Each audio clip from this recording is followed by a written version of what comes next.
Para empezar la predicación, para penetrar más en el texto que se nos ha presentado, la palabra de Dios, especialmente el Evangelio, quiero decir que el texto griego habla de limpieza. El enfermo le dice a Jesús: si tú quieres, puedes limpiarme, no puedes curarme, limpiarme. Y Jesús le dice: lo quiero, queda limpio. Y dice, en aquel momento el enfermo quedó limpio. Tres veces el Evangelio habla de limpieza, no habla de enfermedad. ¿Por qué? Porque la impureza de la lepra era una impureza ritual. Era una impureza en donde el impuro no podía tocar nada que después tocara a otra persona porque quedaba impura. El enfermo de lepra no podía acercarse a nadie y hablar con alguien porque lo impurificaba. Solamente entre ellos podían tratarse, era un muerto en vida, era una muerte, era decretarle una muerte en vida. El día de hoy, la enfermedad de la lepra se cura. Y sigue pasando. Los enfermos de lepra no quieren salirse del leprosario. ¿Por qué? Porque la gente, viendo su aspecto, ya los discrimina. Ellos prefieren quedarse allí para que no los vea la gente y los trate mal. Es más, hay gente que se contagia en la familia y allí se queda. Se quedan familiares dentro de un hospital de lepra. Entonces, es importante, pues, que nosotros nos demos cuenta de cómo el Señor se compadece de la suerte que tenía una persona declarada con lepra, declarada impura por su enfermedad. El Señor, cuando le dice, si quieres, puedes limpiarme, claro que el Señor le responde, sí quiero, lo quiero, queda limpio. Y cuando ya le dice, ve y preséntate, no se lo digas a nadie, o sea, no le digas que yo te he curado, no se lo digas a nadie, ve y preséntate ante el sacerdote y ofrece la ofrenda que manda la ley para que tú seas declarado limpio. Era el sacerdote el que calificaba. Por lo tanto, esto nos dice a nosotros que era una impureza ritual. Hay la narración de Naamán en la Biblia, en el tiempo que vivió el profeta Eliseo, que fue el continuador del papel de la profecía en Israel. Es el continuador de un gran profeta que es comparado con Elías en la narración de la transfiguración, en la narración de la transfiguración. Elías y Moisés, es un profeta, es heredero, lo nombró a Eliseo, lo nombró profeta Elías, que aparece en la visión de la transfiguración que tienen del Señor Jesús, que tienen los Juan, Santiago, Juan y Pedro, acompañaban al maestro, lo subió a una montaña alta y se puso a orar con ellos, y ante ellos se transfiguró, es decir, se puso luminoso su rostro, estaba luz radiante como el sol y todas sus vestiduras blancas llenas de luz. Y aparecieron con él dos personajes. Uno era Moisés y el otro era Elías, que es el que hace profeta, o sea, llama como profeta a Eliseo de parte de Dios. Y Eliseo tiene en su historia, que está en el libro de los Reyes, Eliseo tiene la curación de un enfermo de lepra. Y ese enfermo de lepra era un general del ejército sirio, o Aram, le llama la Biblia Aram, pero el nombre general para esa zona es Siria. Entonces, por eso se habla de Naamán el sirio. Él adquiere la enfermedad de la lepra, y una sierva de la casa que estaba de esclava en una incursión que habían hecho a los territorios de Samaria, los sirios o arameos, habían capturado a esa niña y la habían vendido, o se la habían entregado como un regalo al general Naamán, que era el jefe del ejército sirio, que se enfermó de lepra. Y la jovencita, que pues, estaban viviendo en la casa con ellos, le dice a la señora, a la esposa del general, le dice: si mi señor fuera a Israel, ahí hay una persona que la curaría, allí se podría curar de la lepra. Estaba hablándole de del profeta Eliseo. Y entonces el general se va a ver al rey y le dice a su jefe, pues el rey arameo o sirio, le dice: hay una joven de las que hemos capturado en Israel, que le ha dicho a mi esposa que si yo voy a Israel, yo voy a encontrar que me curen de la lepra. Y entonces el rey cree que el que tiene este poder es su homólogo, el rey de Samaria. Entonces llega con él y le dice,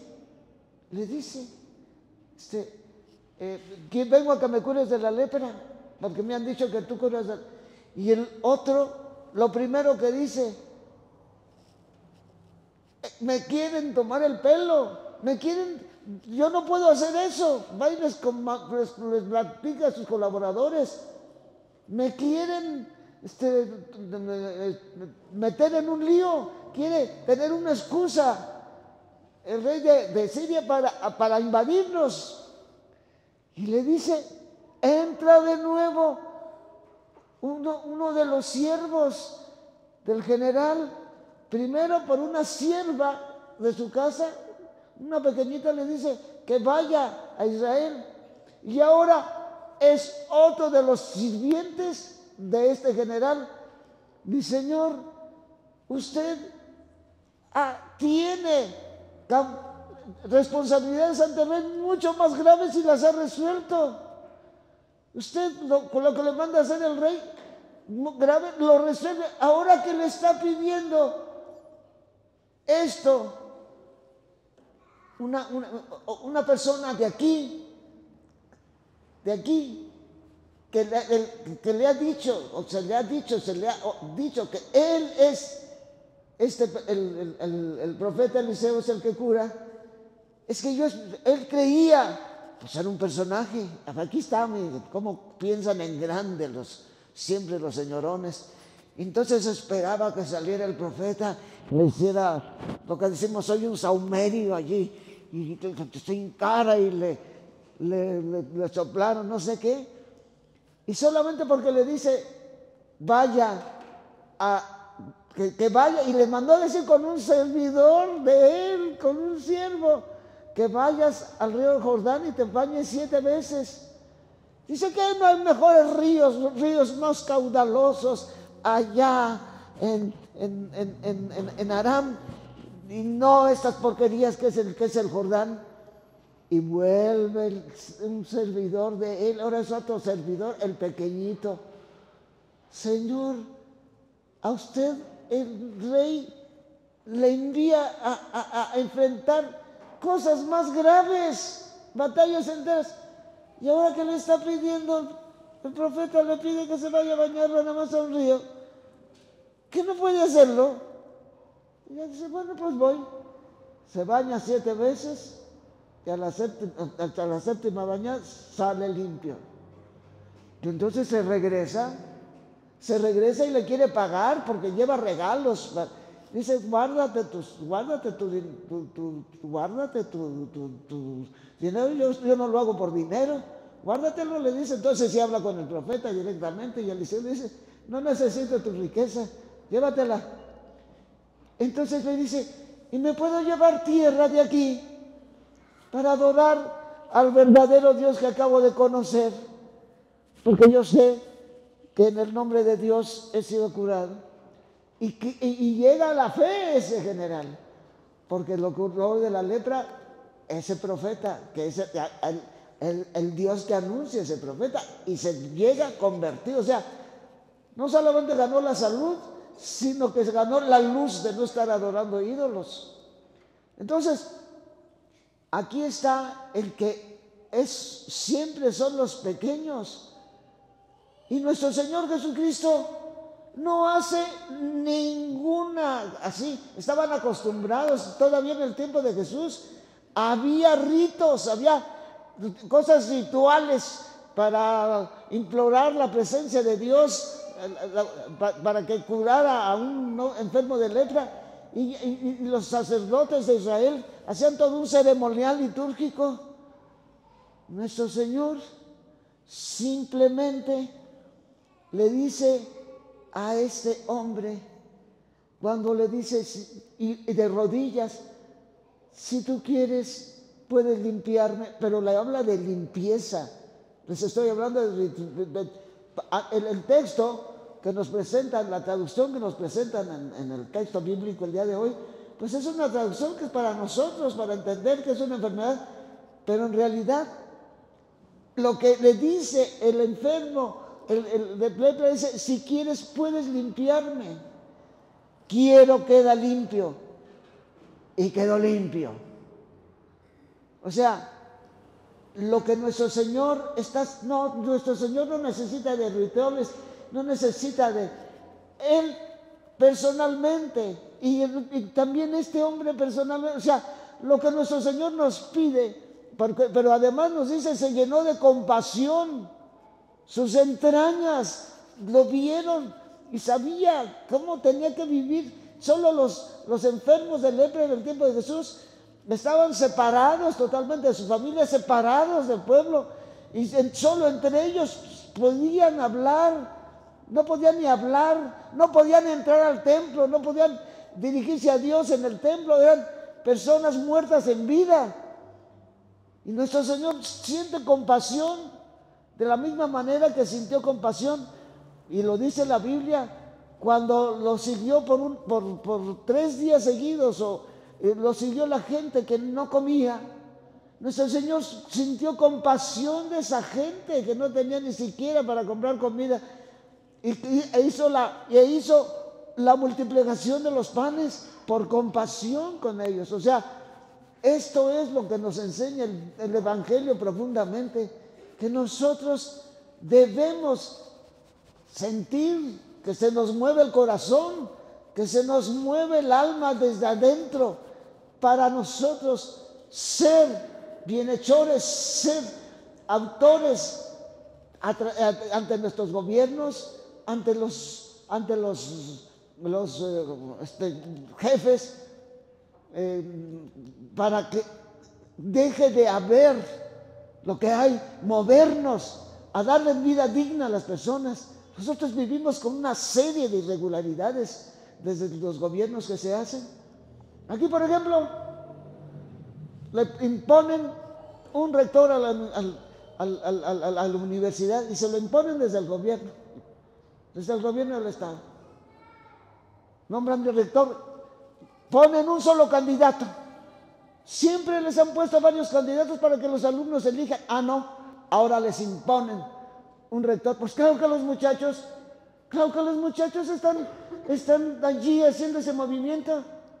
Ay, no, pues llegaron, ahora ya los están agrediendo, el gobierno los manda a agredir, porque están exigiendo la justicia, les impusieron, no fue una cosa regular, ¿verdad?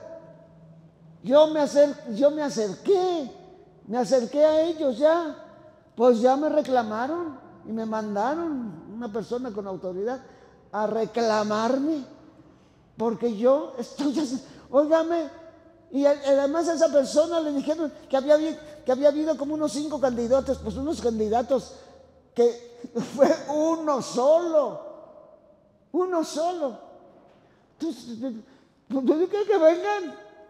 Ay, si te pidieron que hablaras conmigo, diles que yo puedo hablar con ellos. Y a ti además te están mintiendo.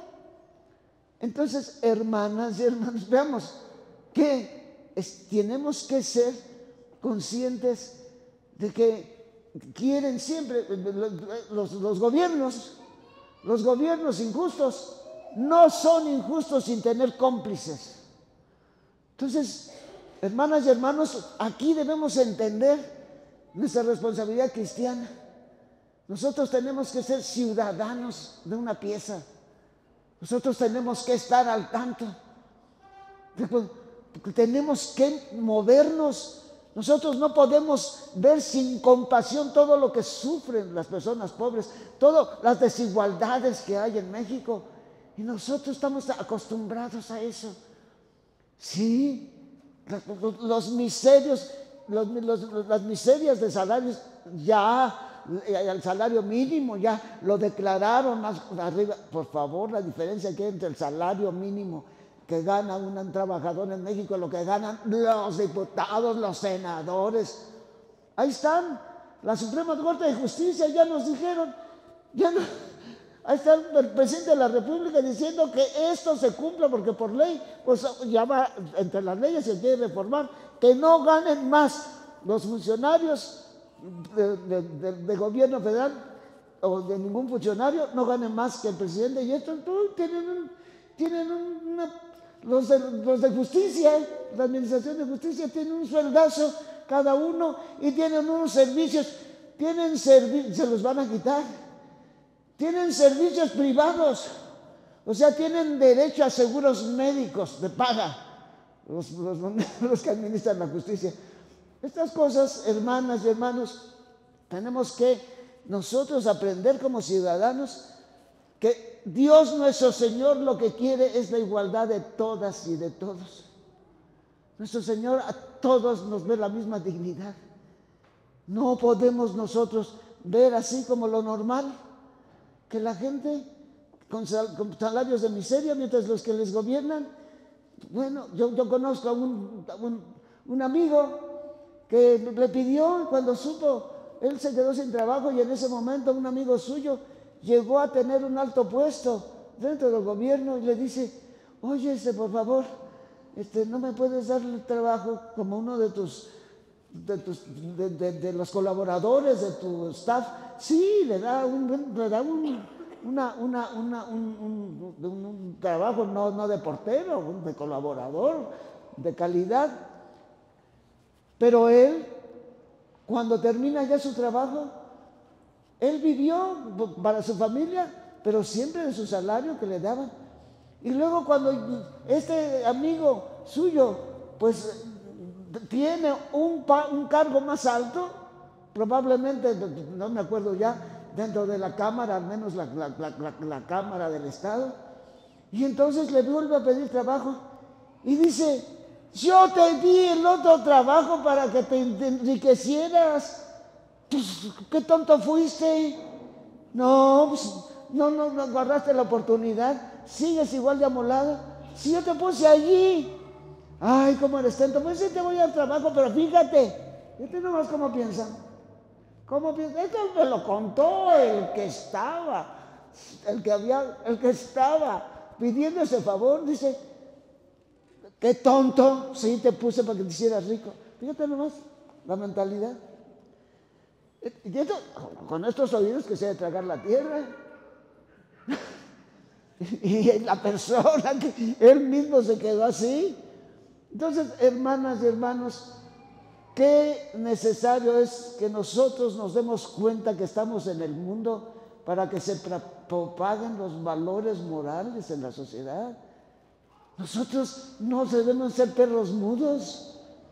No debemos nosotros ver como un espectáculo, como una película, siempre les digo yo eso, como una telenovela, el ver las diferencias descomunales que hay entre los que ganan unos salarios y a costa, porque eso es a costa. La gente se enriquece si les dejan dar unos salarios miserables, pues tiene más ganancia. Y estos salarios, y además, ahorita es una de las cosas que se propuso este presidente y lo presume cada rato, ¿sí? Ya de ninguna manera les perdono los impuestos. Estamos sabiendo que había cantidad de industriales que se le perdonaban los impuestos en México porque daban de trabajar. O sea, ya ganan un dineral y ni siquiera pagan impuestos para que mejoren los salarios de los demás. Óiganme, pues eso está fatal. Esto yo ya lo sabía, no necesitaba que me dijeran eso, no necesitaba que oír al presidente. Claro que lo sabía, lo sé, de que se les perdonan a los súper ricos, se les perdonan sus impuestos. Pues claro que va a tener el gobierno para dar todos los servicios que tiene que dar. Pues ya, según esto es lo que nos han dicho, según eso, esto es lo que mejoró ahora en eso. Pero aquí viene, hermanas y hermanos, cómo hemos vivido en nuestro país y cómo se trata y por qué hay tanto pobre y por qué existe lo que existe en la desigualdad social. Esto no es normal. Yo viví en un país en Europa cuando era estudiante de la teología, ya son muchos años, me estudié hace muchos años, en donde no había las injusticias que hay en México. Y todavía, aquí, aún le escuché a una persona de aquí de Saltillo cuando andaban contratando las casas porque querían hacer allí en Derramadero y todavía trae en la cabeza el personaje que ahorita tiene un cargo político más alto que el que tenía entonces, de que traer muchas empresas aquí en Derramadero y hacer una ciudad industrial en donde van a, dicen muchos obreros, esos obreros que van a traer para acá es porque les van a quitar el agua. Todo eso lo supimos desde entonces. Se querían traer aquí unas empresas, pero tenían que quitarle a 5 municipios el agua para darles el agua suficiente, porque fabricar un carro lleva mucha agua. Pues esto iban a hacer. Pues claro que la gente se levantó en Parras, se levantó en General Cepedas. Yo creo que aquí también hicimos alguna marcha para que no se hiciera eso. Pues todavía no se les sale de la cabeza a esta persona de que quiere hacer esto a costa del agua. ¿Y para qué iban a tener? Ciudad de Ramadero, donde iban a vivir incluso los obreros, los empleados, y tenían proyectado hacer casas para ellos, porque sabían que se iban a tener que venir, porque ya no iban a poder vivir de la agricultura, porque les iban a quitar el agua, y se los iban a traer a darles trabajo aquí, de traerlos de una vida sana, de una casa con un corral, una casa con animales en el corral, traérselos a vivir, en esos palomares, les digo yo, en esos palomarcitos de las famosas casas de interés social. Claro, todas estas cosas se hacen con el ser humano. Esto, queridas hermanas y queridos hermanos, incluso cuando estaban trayendo pensaban, repito, en empleados, ya andaban buscando las zonas chic de Saltillo para ver si la gente quería alquilar su casa y tener un ingreso y usarlo en otra cosa. Andaban buscándoles casa en las zonas. Y dijo una persona que vivió mucho tiempo en Europa, y lo digo aquí, oigan, si esas personas que tienen ese nivel de trabajo en una empresa, en Europa viven en pisos, sí, en edificios que a lo mejor tienen un piso grande, pero viven en pisos. ¿Cómo les quieren andar buscando aquí casas de lujo? Pues en Europa no están acostumbrados a vivir así. Solo nosotros, en donde la desigualdad ya es una institución, solo nosotros lo hacemos. Entonces, hermanas y hermanos, pues como cristianos que somos, tenemos que pensar más en la igualdad social. Tenemos que buscar la manera de que no tengamos lo que tenemos y que estamos habituados a ver. No, Dios nuestro Señor, esto es de Dios. No les estoy hablando con el Evangelio. La compasión que nuestro Señor, cuando se le mueven las entrañas humanas a Jesús y hace esto con aquel leproso desprotegido y que no puede por sí mismo, lo mismo hace, repito, cuando les da de comer el pan. El Señor no multiplicó el pan porque que vean nada más quién es acá, yo soy acá el papucho y les puedo dar de comer a ustedes. Era un remedio antes de que se regresen a su casa y desfallezcan. Dice, van a desfallecer si los mando sin comer. Iba entonces, porque se compadece. Esto es, hermanas y hermanos, parte de la formación cristiana, la compasión. Y que nos arriesguemos, y que nos arriesguemos a hablar, y que no seamos cómplices. Que no seamos cómplices de ese desajuste que provocan los ricos de México y del mundo y que tienen bajo su control a quienes gobiernan los países. ¿Para qué? Para que los dejen inflarse de dinero a costa de los salarios miserables y del trato injusto de la gente y de la poca inversión social que el gobierno utilice para la educación, para la vivienda, para los servicios.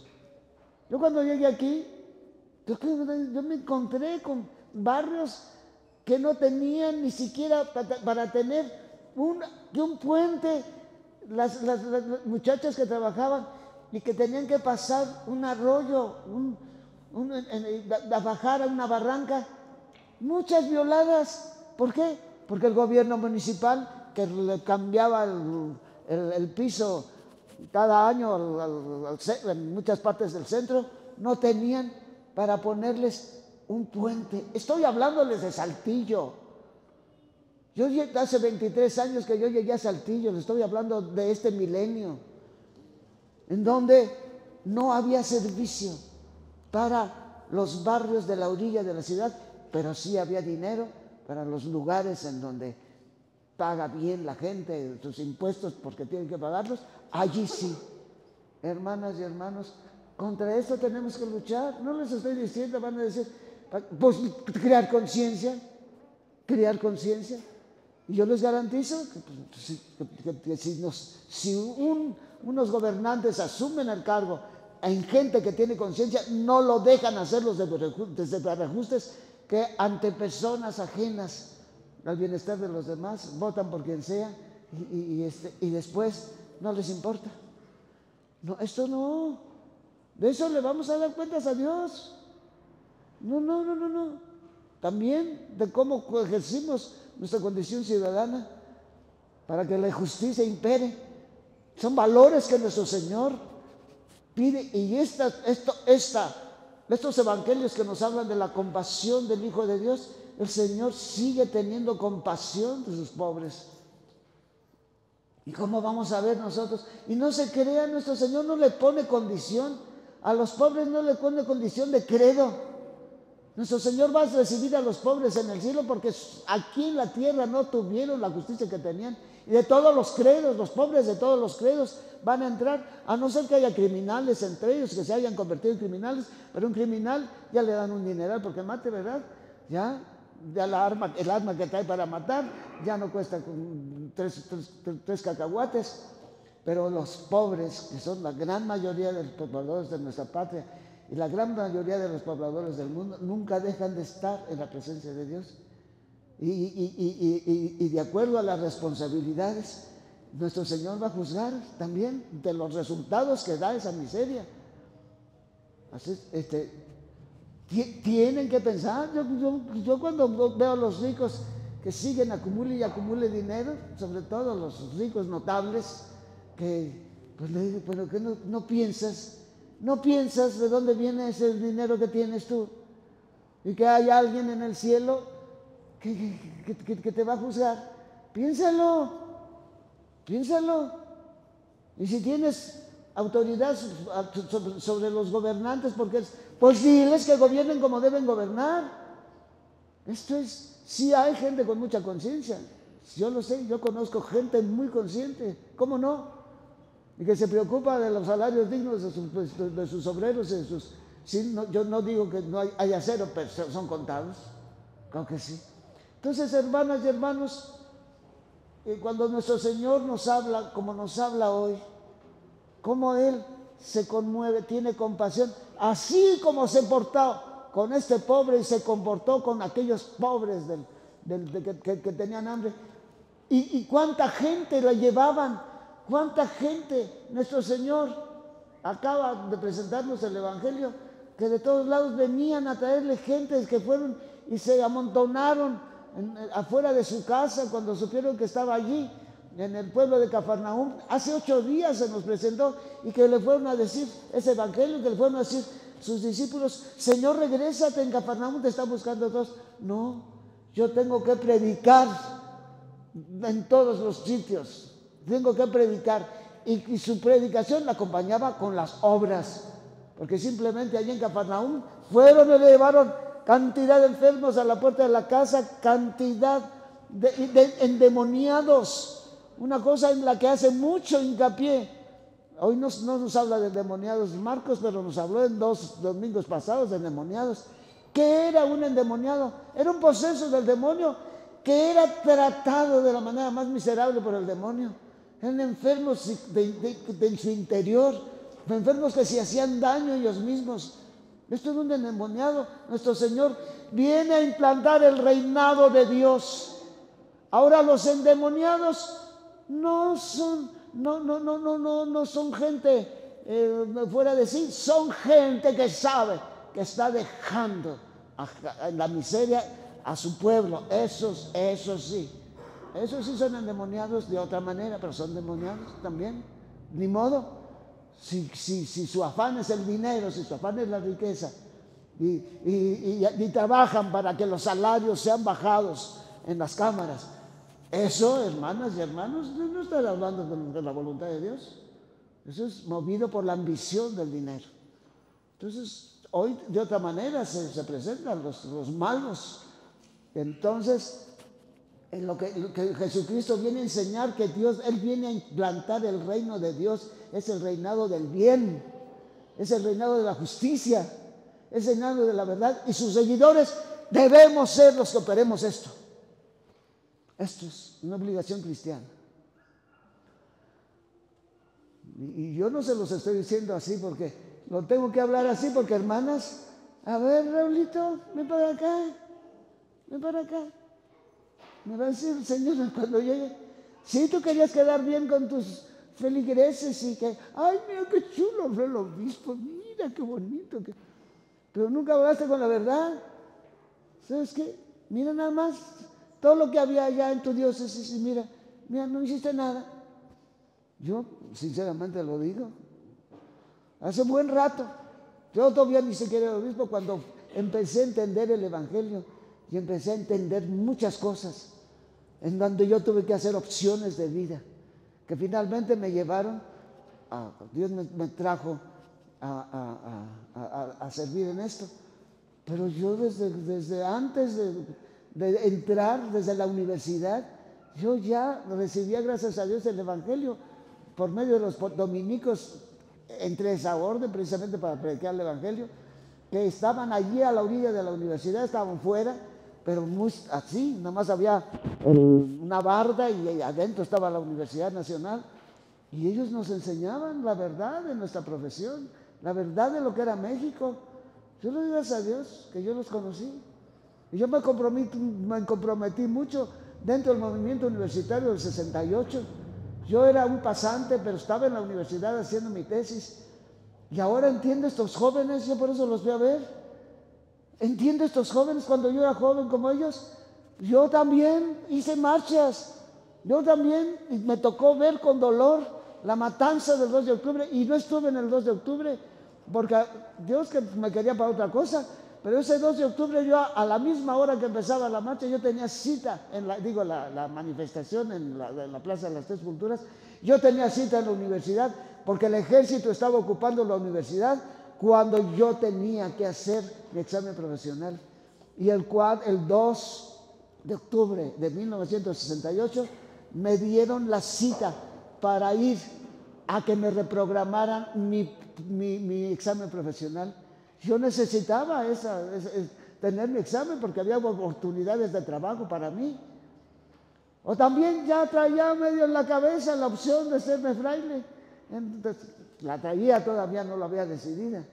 Pero yo fui porque me interesaba ya, porque a mí me había dicho, cuando hablamos de esa posibilidad, hacía muchos meses el padre director de la parroquia universitaria me dijo, tú recíbete y luego hablamos. O sea, que yo necesitaba, hasta para entrar en la orden necesitaba el papelito, hasta para entrar de fraile. Sí, porque era,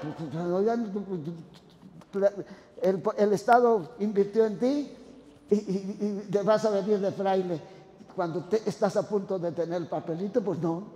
Entonces me dijeron, y tuvo el provincial, yo tuve que tener un permiso especial del provincial para entrar ya que había empezado el noviciado. Yo tuve, ¿por qué? Porque cerraron los exámenes en la universidad y yo no presenté el examen en septiembre. Entonces, por supuesto, pues tuve que irme y ya no fui el 2 de octubre, pero pues Dios tenía otro camino para mí. Bien, hermanas y hermanos, pues vamos a continuar nuestra celebración, pero existe la providencia. Lo que Dios nos pide no es nada más así. Y Él sabe cómo somos. Por lo menos en la formación de los más jóvenes, por lo menos en las opiniones, cuando escuchemos opiniones así, aventuradas. A esta persona que me dijo que le contaron el cuento que había habido como 5 candidatos y que no sé qué. Pues le dije, pues te engañaron, hermano, te engañaron. Vamos a continuar con la misa.